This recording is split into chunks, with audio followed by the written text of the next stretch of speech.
Greetings all, this is Nick from Those Hairy Gamers back for another discussion on X-Wing. We have Justin here with us. Woo! Hi! How you doing, dude? Yeah, doing good. Excellent. So, we've been doing some list review videos for a few weeks now, and I realised something that's happened. Basically, when I'm editing these videos and having to think about what we've been talking about, I tend to think of more ideas, more discussion pieces to talk about. I started off these videos with the fundamentals of list building. Basically, my key dot points that I think about when I'm building lists. And as I started to review lists, I thought, oh, hang on, there's actually other factors I want to think about.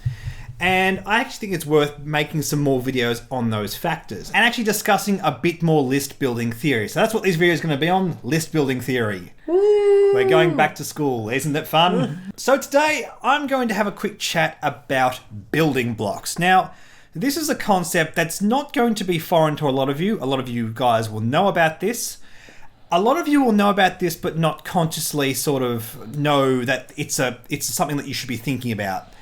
And that's basically this notion that we have these pre-prescribed builds that can sort of cookie cutter style go straight into your lists. If you have a gap in your list somewhere, say you're on the Scum faction, you have 25 points left, you have like a TLT thug, for example. Yep. That is what I would call a building block to a list. We build a list out of building blocks, we put together things that make sense, and we fall back on these pretty standard builds that we know work and we know function well. Okay. The reason I learned about this pretty much as soon as I started building lists is because I started with Scum. Yeah. And I started with Scum back in Wave 7. Scum were useless in Wave 7. Wave 8, we had the Jump Master and Zuckuss with the G1A Starfighter, and from that point on, we started to get a lot more power. But in Wave 7, we had the initial wave of Scum stuff, which was the Aggressor, the Star Viper, the Hawk, the Z95, the Y-Wing, and the Fire Spray. And we also had in Wave 7 the YV666 and the Kirax Fighter. And none of those ships in their original form were meta-defining. Yeah. They've since come along with new upgrades and fixes and that kind of stuff, but back then, against like PAL Pacers and stuff like that, there was just really nothing really meta-defining for Scum, apart from Brobots, which were the two aggressors flying together. Yeah. But apart from that, it was really hard to build lists, and me being into the game sort of initially, I didn't want to just buy Brobots and just fly Brobots. I wanted to fly everything the Scum faction had to offer. Yep. And in order to fly everything else effectively, I pretty much had to learn about building blocks. And I actually ended up reading a great article. And if I could find it, I'd post it here, but that was so long ago and I don't know where it is. But basically it was the idea, like, okay, we have these basic tools, these basic building blocks that you can put into your lists. They kind of pad out stuff, make sure you have something that's competitive. Sure, go for your creative ideas. I'll try this pilot with this combo just to see how it flies. But with the rest of the list, you know, you got 25 points. Well, think about a TLT thug or this kind of thing. Yep. So let's start off with Scum, because it's what I know most about. And basically, at that 25-point cost, if you have a 25-point gap in a Scum list, just try a TLT thug. Yep. Now, there are good reasons why you wouldn't take a TLT thug. Maybe you don't want a flanker. Maybe you don't want a DPS-style ship. Maybe you need some more support. In those instances, I basically say, okay, do you need a TLT thug? Yes or no? If no, move on. But always consider it. Okay. Basically. And that's really the fundamental thing I'm trying to get across here. This is what you do with building blocks. Yeah. You consider them first if you have no ideas for these points gaps in your lists. There's a lot of really cool things in Scum. If you're around at the 50-point mark, you can think about Dengar. If you're in the low 20s, you can think about Endu Shalak. And this is actually one of the, early on in the days, this was one of the sort of the defining things that Scum could do. Endu Shalak basically says when you beyond range 2 of any of your friendly ships, attack with 1 more dice. And of course, he combos with Lone Wolf, because Lone Wolf gives you those rerolls if you're beyond range 2. Nice. So you have a natural symbiosis there. And for the low 20s point kind of cost range, we have a ship that's doing a good job. He's punching above his weight. Yeah. I remember flying him back in the old days and actually taking on like Poe Dameron and that kind of stuff. And because his stats kind of were like Poe Dameron because of his ability, he was fighting ships that cost around 30 points and doing a good job. Wow. So this was actually something back in the day we could use. Back in the day with Y-Wings, before TLT thugs was a real thing, we had blaster turrets and R4 aggro mechs. And this was quite interesting because the blaster turret requires you to spend a focus to shoot a 360 shot, just like the sync turret now, except this is kind of a worse version of that. And the R4 Agromech says whenever you use a focus token on one of your attacks, you acquire a target lock on the defender. The problem is they errated that. No, they didn't errata it. They changed the rules. So spending the focus token means you don't have a target yet. You then announce the target, and basically they reverse manufactured that combo and broke it. Yeah.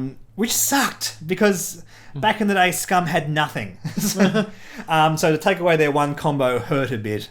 Yeah. But at the same time, we were also dealing with contracted scouts, so it made sense. It just nerfing the Y-Wing was a bit of a byproduct of that, and that kind of hurt a bit.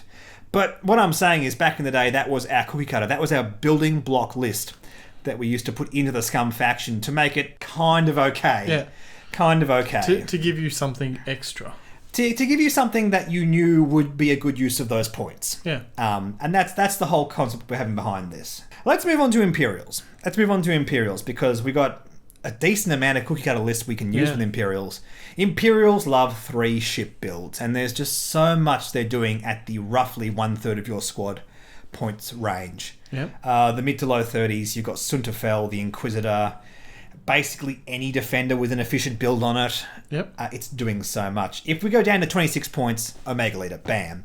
Omega Leader is this thing that if you have a 26 point gap on your Imperial list and you're not using Omega Leader, you need a good reason not to. Yeah. He's so internally efficient and so just great for 26 points. Yep. And that's why he's a pretty fundamental building block when it comes to Imperials. And that's just what this whole concept's all about. Another thing that hasn't really permeated the meta but might become a building block of the Imperial faction is the TLT Aggressor. Now, unfortunately, this isn't doing so great right now. Yeah. It's basically a TLT Thug, but an Imperial version of it. So this guy, instead of having 8 health, has 5 health. He has 2 green dice instead of 1. And it just seems like having more health is just a bit more valuable in the game. Yeah, you know what I mean, don't you? Yeah. Right now, consistent damage is pretty much a big thing in the game right now, so having more health is just more valuable. And the Sinar Specialist with TLT and the lightweight frame is a very good build. I just don't know where it sits right now. I don't know if it's going to move into the meta. I have a good feeling that it will. Yeah. If we start to move away from bombs, if we start to move away from consistent damage, which may happen in the coming waves. But it's another decent building blocks list. Certainly if you're playing a more casual format of the game, maybe not for tournaments, this is a great build. Yeah. And definitely a good use of 25 points on the Imperial faction. And just having a look at the Rebels, we have a lot of stuff in the sort of the higher 30s kind of range. We have things like Corran Horn and Miranda Doney, which have been great combos alongside Dash Render. Dash Render is a 60 plus point build that just uses Dash Render with a 360 heavy laser cannon. It's a very, very powerful ship.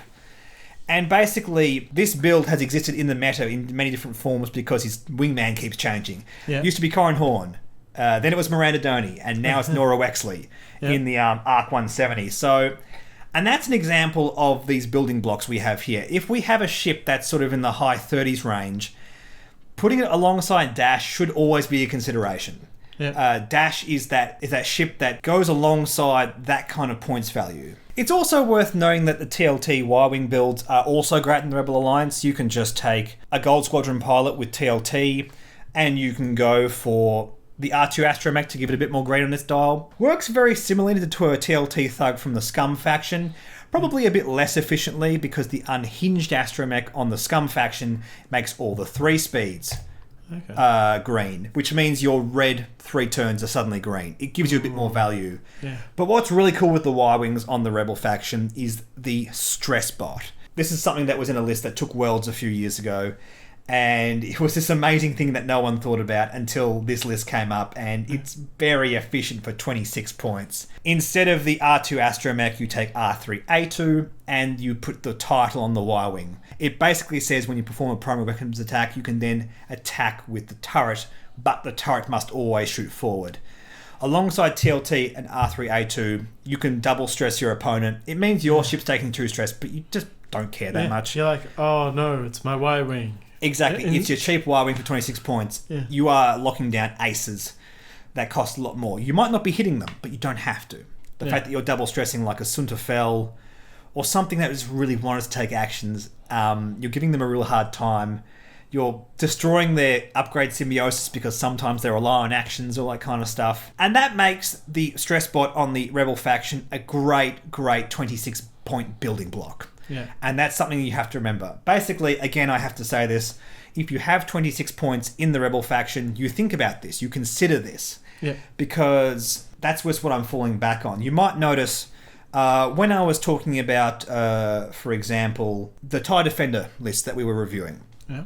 I fell back on Omega Leader twice because, to me, 26 points on the Imperial faction or thereabouts goes, okay, does Omega Leader fit into this? Can Omega Leader do better than what you're suggesting?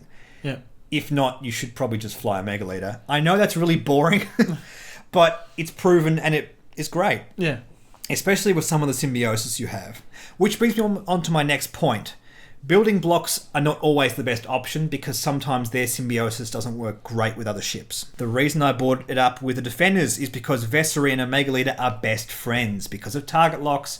He wants target locks, he wants to take target locks, blah, blah, blah, that kind of stuff. Makes sense. And it's the same thing with this Gold Squadron pilot.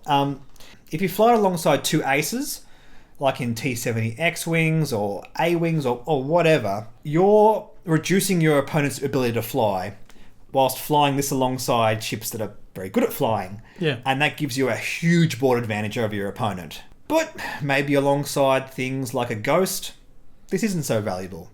There are better options like that. For example, Lowrick or Biggs are probably better options alongside the Ghost. Yeah, they've got more synergy with each other. Exactly right, because Biggs means you can't shoot the Ghost, and Lowrick protects the Ghost better. And I should say also, Lowrick and Biggs are also building blocks. You should always consider those guys as well. In fact, in the mid-20s point range, Rebels have lots of really good options. Especially starting off with a faction like Scum that, when I started the game, didn't have much support. The building blocks just weren't there. There were a few cool ones at different points ranges. Now, especially since we have Nim and the Skirgommer and those generics, we suddenly have all these great building blocks between the range of 30 to 40 points. Yeah. Scum didn't have a great deal before that. I mean, we have the contracted scouts. We have kind of a variation on the party bus now. But if you're not into flying jump masters like me, it's good. It's good to have options. And now I feel like all three factions are very much well caught up with this whole concept. You have, at most different points ranges, an option to just go, okay, that's this faction at this points range. There's the building block, slap it in. Yeah. It might not work, but it's worth considering every time. Exactly right, exactly right. And especially from your point of view, Justin, you're looking at Rear Admiral Shenru with other ships. You have high 30s points ships in the Imperial faction. You've got Whisper, you've got big Vessery builds, you've got big Riot builds. Yeah. You're going to have Kylo Ren soon. And basically, these building block lists are something that you should consider. And I hope that's helped you guys as well. It's certainly helped me when I first started playing the game and building lists. Focus on the gimmick you want to make your list out of, and then think about this after. And that's a really good way of, I have this ship with this upgrade, and I like that combination, but I don't know what else to put in. Look at building blocks. Just look at basic builds that are proven, that fit in with that, and just round it out to a nice 100 points and see how you go first. And that's how you use building blocks, kids. I hope you've all learned something. Like, subscribe, and give us a like on Facebook. Yep, thanks for watching. We'll see you later. Bye.